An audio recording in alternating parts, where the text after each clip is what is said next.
టీడీపీకి కంచుకోట. ఏ ఎన్నికలు జరిగినా పసుపు పతాకం రెపరెపలాడాల్సిందే. గత అసెంబ్లీ ఎలక్షన్స్లోనూ విజయకేతనం ఎగురవేసింది. ఈసారి కూడా సత్తా చాటేందుకు సిద్ధమైంది.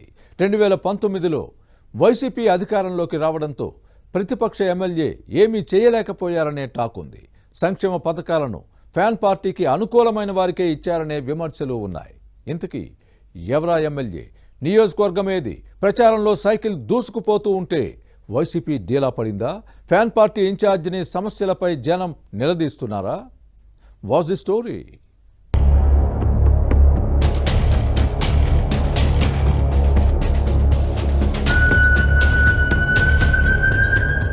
పశ్చిమ గోదావరి జిల్లా ఉండి అసెంబ్లీ స్థానంలో పొలిటికల్ హీట్ పెరుగుతోంది. అధికార వైసీపీ, ప్రతిపక్ష టీడీపీ ఎన్నికల సమరాంగణంలో సై అంటే సై అంటున్నాయి. ఎన్నికల నగారం మోగటంతో కురుక్షేత్ర సంగ్రామానికి సిద్ధమయ్యాయి. ఈ నియోజకవర్గానికి టీడీపీ కంచుకోట.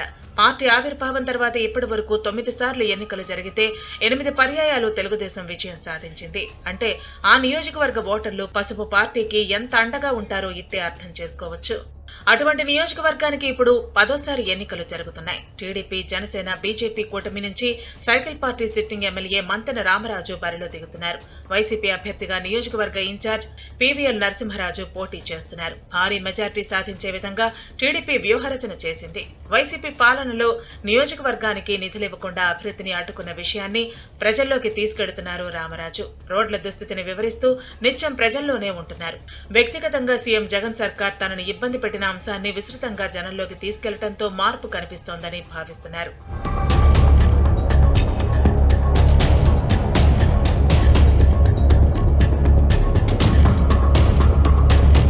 సిట్టింగ్ టీడీపీ ఎమ్మెల్యేకి ముందుగానే టికెట్ ప్రకటించడంతో ప్రచారంలో దూసుకుపోతున్నారు. ఫ్యాన్ పార్టీ అభ్యర్థి క్యాంపెయిన్లో కొంత వెనుకంజలో ఉన్నారనే ప్రచారం జరుగుతోంది.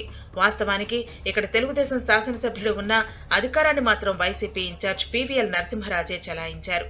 అధికారులు సైతం వైసీపీ నేత చెప్పిందే శాసనంగా భావించి పనులు చేశారే తప్ప ఎమ్మెల్యేని పెద్దగా పట్టించుకోలేదనే టాక్ ఉంది. ఈ విషయం ప్రజల్లోకి చొచ్చుకుపోవడం టీడీపీకి బాగా కలిసొచ్చే అంశంగా మారిందనే ప్రచారం జరుగుతోంది. కరోనా మహమ్మారి వణికించిన సమయంలో ఉండి నియోజకవర్గ ప్రజలకు అండగా ఉన్నారని చెబుతారు. నెల్లూరు జిల్లాకు చెందిన ఆనందేయ మందును స్థానికంగానే కాళ్ల మండలంలో ప్రత్యేకంగా తయారు చేసి ప్రజలకు పంపిణీ చేయడంతో మంచి పేరొచ్చింది. సిట్టింగులకు టికెట్లు ఇస్తామని చంద్రబాబు ముందుగానే చెప్పడంతో మంతెన రామరాజు పార్టీ కార్యక్రమాల్లో వేగం పెంచారు. 2023 ఆగస్టు నుంచి ఇంటింటికి తెలుగుదేశం పేరుతో చంద్రబాబు సూపర్ 6 పథకాలను ప్రజల్లోకి తీసుకెళ్లారు. రైతులకు ఏడాది 20,000 రూపాయల పెట్టుబడి సాయం, మహిళలకు ఆర్టీసీ బస్సుల్లో ఉచిత ప్రయాణం, ఏడాదికి ఉచితంగా 3 వంట గ్యాస్ సిలిండర్ల పంపిణీ, తల్లికి వందనం పేరుతో పిల్లల ఫీజులకు సాయం వంటి పథకాలను ప్రజల్లోకి తీసుకెళ్లారు.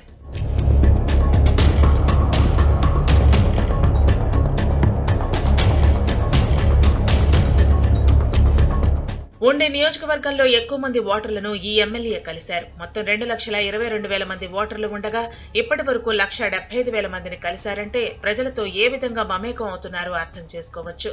నియోజకవర్గంలో 1,800 కిలోమీటర్ల పాదయాత్ర చేయాలని నిర్ణయించి ఇప్పటికే సుమారు 1,400 కిలోమీటర్లు పూర్తి చేశారు ఎమ్మెల్యే రామరాజు. ఇలా పార్టీ కార్యక్రమాలనే కాకుండా ప్రభుత్వ వైఫల్యాలను ప్రజల్లో తీసుకెళ్లగలిగారు.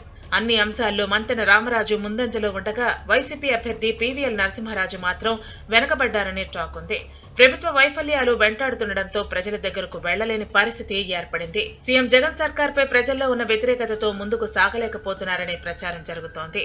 ప్రజలు ఎక్కడికక్కడ నిలదీస్తున్నారు. దీంతో సమాధానం చెప్పుకోలేక సతమతమవుతున్నారు. ఇవన్నీ వైసీపీ అభ్యర్థికి ప్రతికూల అంశాలుగా మారాయి. మొత్తం మీద ఈ పరిణామాలన్నీ టీడీపీకి అనుకూలంగా మారటంతో వచ్చే ఎన్నికల్లో గెలుపు తమదే అన్న ధీమాతో ఉన్నారు తెలుగు తమ్ముళ్లు. ఈ పరిస్థితుల్లో ఫ్యాన్ పార్టీ డీలా పడిందనే ప్రచారం జరుగుతోంది. ఉండి నియోజకవర్గంలో ఏం జరుగుతుందో చూడాలి మరి.